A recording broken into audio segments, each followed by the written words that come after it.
Racing scene very much at Rosehill. The Golden Slipper Carnival continues the second day and the big slipper next week along with the BMW. Keith Hillier was out at Sandown yesterday looking at all the action, and Keith, one of your very favourite horses, successful again. The Grey Flash, Scalacci. Oh, I loved watching that. Bruce will speak with Max Pesnell about that, but he's just got everything. It was said after the race by the people at Sandown, why didn't other jockeys take him on earlier? Well, they just can't. He's too fast. Too early, and he's too strong at the finish. He's a very good horse. That was his first test, of course, beyond 1,400 metres. And Max, welcome.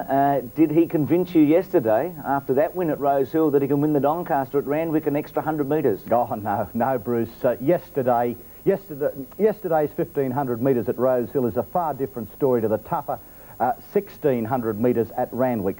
Scalacci confirmed to me that he's a great horse.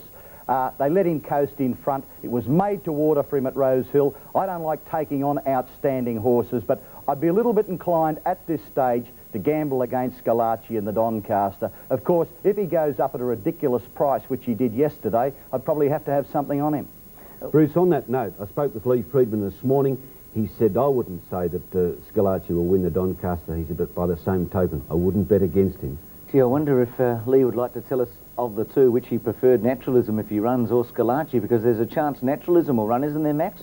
Yes, Naturalism was sent to the bush at Cobbity up here for a week. He should be back round about Tuesday or Wednesday. According to reports, he's thrived. It's been a quickie spell. He was also bled. He will come back a better horse, hopefully, as far as the Freedmans are concerned, and anything that Naturalism in, he'll make his presence felt. Didn't give you a whisper about that, did he, Keith? The preference for one or the other? No, he didn't, but Naturalism was re-handicapped half a kilo for that recent win in Sydney, the handicap win. He's going to be a strong second string, if he is the second string for the Max is laughing, I think, because he's a Naturalism man. He's favourite at the moment, Naturalism in front of Scalacci. No, Naturalism's the first string. It doesn't make him a good thing, but he's the first string. I had a viewer criticism of some of your comments, Max, that you're always saying what can't win races, such as Scalacci. And the viewer suggested, why don't you tell us what will win it? Well, when you go off, or you try to go off a week or 2 weeks before a race, Keith, it's a very precarious caper. I will try and go off when I've got more data. As I'm saying now, Scalacci at silly odds in the Doncaster wouldn't get me with counterfeit. But if he got out to 20 to 1, well, I'd have to reconsider. Now, I can't go off too early in these events. I'm not even going to go off as far as the Golden Slipper's concerned, because it's no good me going off today and changing on Thursday. Now, we've been threatening to go off for a while. It's going to be a big bang when you do, Maxie. We'll have to read it in the patient. We'll have to read it in the Sydney Morning Herald. Let's have a look at Scalacci yesterday in the George Ryder. At the 1,000 mark, and he's now allowing Scalacci to stride along, led by a length and a half to Spearman, a length to Kinjite, ahead to Welcome Night on the outside, a length to Durbridge, followed by Primacy, who's in a pocket on the fence, followed closely by Soho Square, Big Dreams, a length and a half to Deposition, and then Calm Bomb, Excited Angel and Planet Ruler last as they race down the side. 700 out, Scalacci led over Spearman, Welcome Night going up to make a line of 3. 2 lengths away, Kinjite now being ridden along, followed by Durbridge, Soho Square, Primacy in on the fence, and then Big Dreams, Deposition, Calm Bomb, Excited Angel and Planet Ruler last, but taking off as they turn the corner. Into the straight, Scalacci the leader, Spearman on the outside is keeping him busy. Primacy has run up on the fence behind those leaders. Dittman's trying to get between them now. There's a split coming, followed by Welcome Night and Durbridge at the 200. Scalacci clear, Primacy's after him now. Primacy out of the pocket is coming after the Grey Flash. Scalacci still in front. Primacy can't get to him. Scalacci holding on, and he's run the 1,500 all right. Scalacci wins the rider. Soho Square flew, might have got second, a nose in front of Primacy. I'm not asking you to go off at this stage, Max, but the best run behind Scalacci, was it Deposition, Soho Square, or was it Primacy? Certainly not Primacy. Primacy ran well, but I do think as far as the Doncaster is concerned, yesterday Soho Square and Deposition were the superior performances. Still sitting on the fence there. Did you notice that, Keith? I noticed. 13 wins from 18 starts, Scalacci. He's only Max's pocket change short of $2 million in stakes. Soho Square, good run, Bruce. He's won twice at the Randwick Mile, the Villiers and the Doncaster. And Max, you're a great believer that there are certain horses for the Randwick Mile. They continually run well in these races year in and year out. Which points towards Soho Square, who has shown Great ability over the Randwick Mile, but there again, a fortnight, what might happen? Might be a wet track, mightn't suit him, might draw off the course. I'll take all those things into consideration, Keith, before I come to a firm Doncaster selection. Okay, it's going to get harder, Max, because we're going to look at the Derby now. Let's take a look at the Rosehill Guineas and we'll find out the pointers from this race. Onto the top turn at the 900 mark, and Pleasant Conquest, sustaining that run, has burst to the lead. Pleasant Conquest kicked away 2 lengths or more to our Pompeii. Running third, Saracen, Navy Seal fourth, followed by Air Seattle, Kingston Bay. At the head of the others then is Captive Edition, Corregidor. From Innocent King and Irish Rort is strung up between horses. Then Raising Kentucky, Mr. Dingo, well back. They're packing tightly now, followed by Hall of Fame and Pallet, and dropping out last, Successful Bid as they come around the corner. Into the straight, Pleasant Conquest again headed off by our Pompeii. On the outside, putting in a dash is Saracen, Kingston Bay between them. Further out, Air Seattle putting in his run, and Captive Edition is coming up to them very quickly as they race to the 200 mark, and Captive Edition sprinted to the lead from our Pompeii and Air Seattle, and then Kingston Bay near the fence. Here's Innocent King down the outside, and Mr. Domingo flying late. Innocent King is charging at Captive Edition. Innocent King got up to win the Guineas going away. Irish Rort late on the scene, might get second to breath in front of Corregidor. Derby picture looks muddled, Max. We seem to be getting a different winner every week.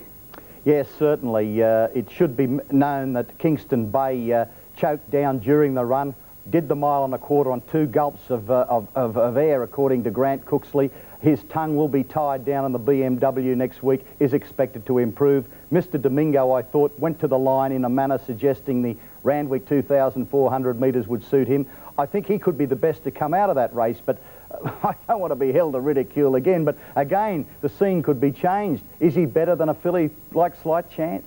Yeah, and you really look back to Reading, how unlucky they were that he broke down, because I think he was right there. And I think even Raising Kentucky yesterday, I know I'm on his bandwagon, but he wasn't far away. He might just improve. I think it's about time you stepped off that bandwagon. I agree with you this time, Max. I think that this might be the fillies' year, because, as Bruce said, there is a different winner every week. And the favourite yesterday, I know he got his tongue over the bit and choked down, but left punters gasping too, didn't he? He certainly did. But, Bruce, don't you drop off Raising Kentucky until you see what he can do in blinkers.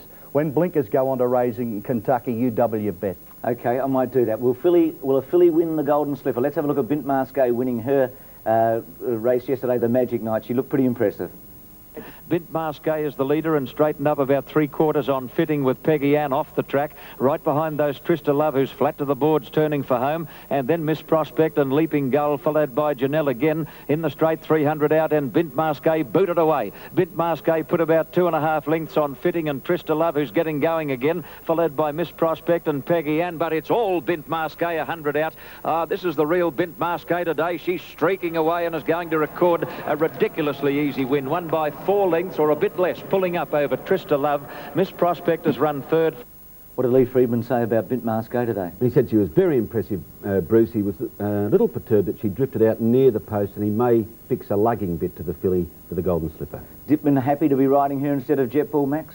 I would think so, Bruce. But on Bint Masquet, that is the best performance as far as raw talent is concerned we've seen leading up to the Slipper. But she's got to have more than raw talent to win the Slipper. That lugging bit has got to correct a couple of her faults. She can't run fast and loose as she did yesterday and win the Slipper. Again, I've got her on top of my Slipper ratings. I want to see the track conditions and where she draws before I make a firm selection, Keith. I think you're fair enough there, because the track conditions is going to make play a big part there. The Pago, Jet Bull, Dipman is well in the mark, and he won like a pretty good horse. Into the straight, Capablanca led from Daedalus on the outside, and they turn well clear of Jet Ball. LA Glen is under the whip. Sportsworks is getting a run right along the fence, followed by Staff Sergeant. All of the others are struggling at the 200 mark, and Jet Ball raced past them like they were tied to the fence. Jet Ball put about 3 lengths on Capablanca, followed by LA Glen, and getting home well is Staff Sergeant. But Jet Ball is another one for Dittman, and Jet Ball wins easing up. Sportsworks has come from last to get second. LA Glen probably third, just in front of Staff Sergeant. His sectional time was about the same as Bint Masquet. As we take a look at the Golden Slipper market, Bint Masquet is a hot favourite. The draw and the conditions, if it's wet at all, you'd imagine Lady Jackie-O would be favoured in front of both Bint Masquet and Justice Prevails. Rock Review may not have a rider. Larry Cassidy, suspended yesterday, is appealing. Star of Nouvelle's come right in with the announcement that Oliver's riding that, and Keltrice 9-1. Briefly, Max, is it Cassidy or Evans who's going to ride Justice Prevails? I do think if sanity prevails, it will be Cassidy. Okay, so a decision hasn't been made. No, a Johnny Hawkes yesterday, and by saying that, I'm not casting dispersions at Evans, the apprentice. It's just a matter of experience over youth. Talk to you next week, Max. Max won't give a tip as yet for the Golden Slipper. Do you like one from... I'm staying with Lady Jackie, Bruce, and I'll be there for the Slipper next week, and I hope I can sit next to you, Max. I can't wait. You might be able to snip him, Max. I think he's in a bit of form at the moment. Catch up with you, Max, next week with the BMW and the Golden Slipper. And Keith, good punting during the week, and enjoy yourself at Rosehill. I know Pat Parker will look after you. Thanks, Bruce. Good. We take a break, the football hour after this.